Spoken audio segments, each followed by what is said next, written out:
Voltamos então aí para a nossa revisão, né? Qual é a aula mesmo, pessoal? É a aula 25, né? 25.2. Voltamos aqui para relembrar aqui o que nós falamos durante a aula, lembrando que o assunto foi cladogênese e anagênese, né? Que são mecanismos aí da especiação, né? Dos processos evolutivos, tá? E o que seria especiação? Joga aí, joga na tela. A especiação, pessoal, resumindo bem, ela é o processo de formação de novas espécies, tá? Quando o indivíduo ele está passando ali por processos que virão a culminar na existência, né, no surgimento de um novo grupo de ser vivo, uma nova espécie, esse processo é chamado de especiação. O conceito é simples, tá, pessoal? Mas a dinâmica da especiação, além dela levar tempo, ela precisa de alguns fatores, né, que são necessários para que aconteça uma espécie nova. Vale a gente lembrar que um grupo, por si só, ali convivendo junto, dificilmente vai formar uma nova espécie. Porque o mecanismo da especiação, ele precisa o quê? De que um grupo se isole do outro para a partir daquilo ali começarem as diferenciações. Mas, enfim, o que é que nós vimos nessa aula em si? Está dentro do assunto especiação. Cladogênese e anagênese, que são os mecanismos, né? São dois mecanismos de especiação. A gente viu que na anagênese, um indivíduo, pessoal, ele acaba dando origem a uma outra espécie.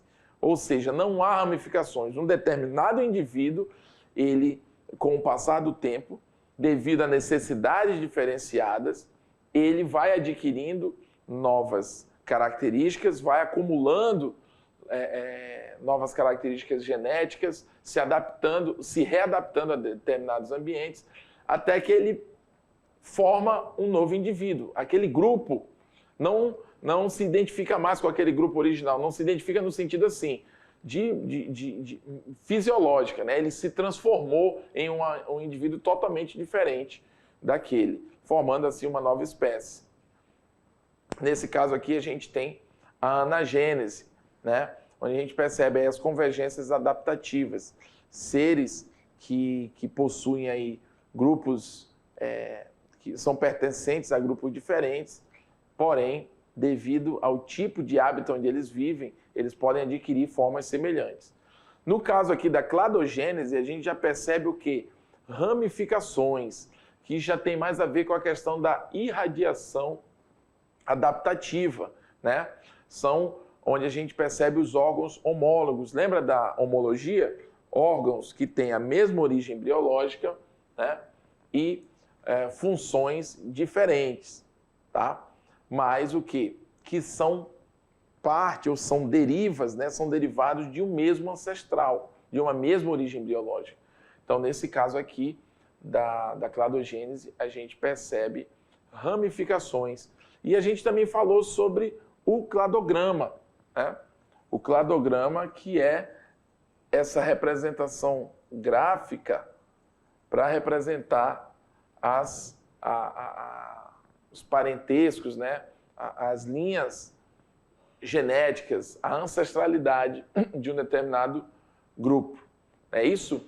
Então, pessoal, nossa revisão de hoje, ela foi rápida, né? A gente tem esse tempinho, porém ela foi bem conceitual essa aula, né? Não é tão difícil. Você aprendendo cladogênese e anagênese e conseguindo aplicar dentro desse conteúdo os conhecimentos que você adquiriu em outras aulas, né? Como, por exemplo, convergência adaptativa, a irradiação adaptativa, são coisas que você aprendeu e usa dentro desse contexto que vai te ajudar a te situar muito bem dentro aí das questões sobre evolução, tá bom? Vamos lá então para a nossa atividade.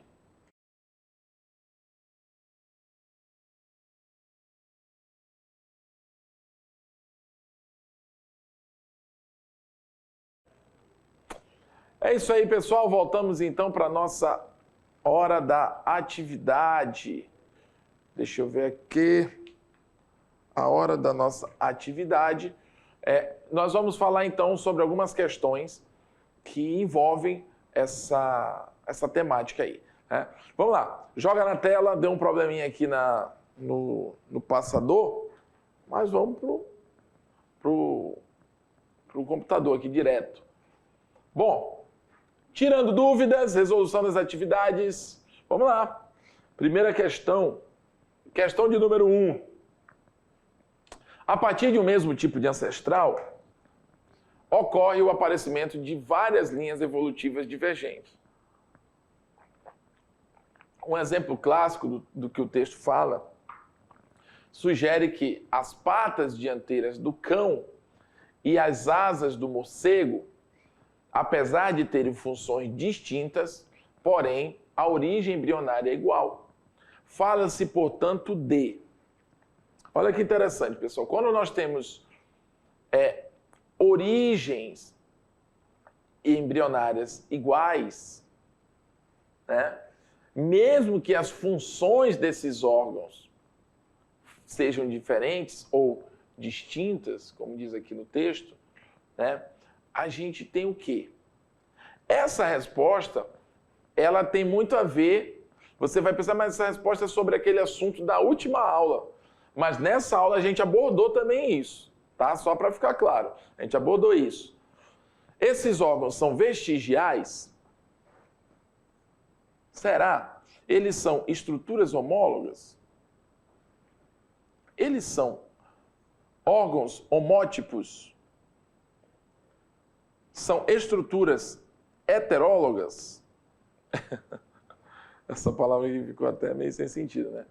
Mas então, os órgãos vestigiais, pessoal, lembra que existem aí órgãos que em uns indivíduos funcionam, em outros não. Mas um dia, aqueles indivíduos que esse órgão não funciona, mas um dia ele funcionou. Só que com o passar do tempo ele foi deixado de ser usado. Isso fez com que ele fosse se atrofiando, perdendo funcionalidade. E ele vira, então, nesses indivíduos, nos quais esse órgão não funciona mais, ele é chamado de um órgão vestigial, que nesse caso aqui não é a resposta do que a gente quer. A gente quer a resposta de quando o indivíduo tem a mesma origem embrionária, mas a estrutura deles é diferente, né? Funciona para funções diferentes. Bom, estruturas homólogas. Qual é o conceito de homologia? A gente tem quando a origem embrionária é igual.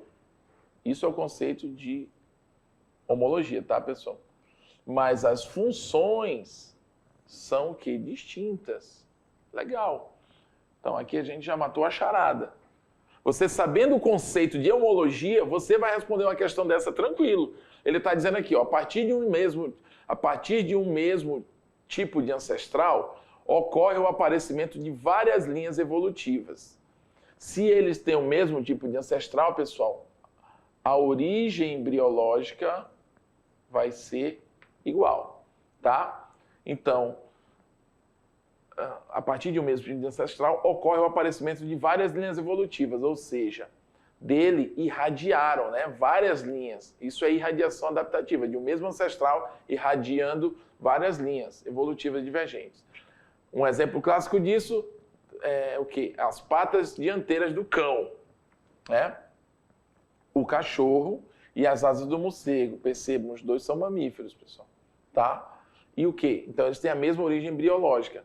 Porém, a pata dianteira do cachorro serve para uma coisa, os membros superiores do cavalo, né, ou do cachorro, os membros anteriores deles servem para uma coisa, que é a locomoção, e no caso, os membros anteriores do morcego servem para outra coisa, que é a locomoção também, mas de uma forma diferente, né, para o voo. Então, funções diferentes. Um é para andar ou correr, o outro é para voar, né? Então, a gente tem aqui estruturas homólogas. Ainda tinha as análogas ali que eu tinha esquecido de apertar aqui. Tá bom? estruturas homólogas. Órgãos homótipos, né, são homotípicos, alguma coisa assim, são quando eles são, pode até ser diferente, mas são órgãos que servem para a mesma coisa, né, e são parecidos um com o outro, né? No caso aqui da D, heterólogas, tá? Não sei nem se existe isso, seriam órgãos diferentes, funções diferentes, tá? E estruturas análogas. Nas estruturas análogas, esse conceito que é citado aqui na questão, ele não é o conceito de estruturas análogas, ele é o conceito de estruturas homólogas. As estruturas análogas são diferentes, são o contrário. As análogas, elas não possuem origem bionária iguais, porém a função delas é a mesma, como por exemplo a asa do inseto e a asa da ave. Elas não têm a mesma origem, mas servem para a mesma coisa, tá bom? São estruturas análogas, que não é esse caso aqui. Nesse caso aqui, letra B de bola. 2. Alguns órgãos, tais como a asa de uma ave e o braço humano, possuem mesmo origem embrionária, mesmo apresentando funções diferentes. Essas estruturas são resultados de pressões seletivas diferentes, né, que causam um fenômeno conhecido como isolamento reprodutivo, isolamento geográfico, evolução divergente, evolução convergente, isolamento de ilha. Olha isso, pessoal. Na evolução convergente, vocês lembram que devido ao mesmo ambiente, os indivíduos de grupos, de espécies diferentes, eles vão apresentar estruturas que têm a mesma função. Portanto, eles vão até mesmo parecer fisicamente, levam a uma certa semelhança. Então, nesse caso aqui, ele está dizendo, ó, apresentam funções diferentes, o que não tem a ver com convergente. Ali é quando órgãos diferentes exercem a mesma função. A função está convergindo. Aqui, as funções estão diferindo uma da outra. Então, você já percebe aqui que, né, convergente não poderia ser. Isolamento de ilha não faz sentido aqui. Isolamento geográfico é uma característica da especiação. É algo assim que a gente cita dentro da questão evolutiva. Porém, nesse caso aqui, não responde à questão. Isolamento reprodutivo também é uma característica, uma necessidade para o processo de especiação, o que não responde a essa questão. Então, lendo de novo, ó, alguns órgãos, tais como a asa de uma ave e o braço humano, possuem a mesma origem embrionária. Tá? Isso aqui é um caso especial, pessoal, de homologia, né? Eles possuem a mesma origem embrionária, né? Mesmo apresentando funções diferentes. Então, isso aqui vai se enquadrar dentro ali do contexto de homologia. Porém, o que acontece? A evolução é divergente. Eles têm a mesma origem, mas, né, se fosse assim, todos os indivíduos que têm a mesma origem embriológica seriam do mesmo jeito. Não, devido às suas necessidades, eles evoluíram diferentemente, o que causou aí o que a gente chama de evolução divergente. Letra C, de cuidado, senão você reprova. Se liga, hein? 3.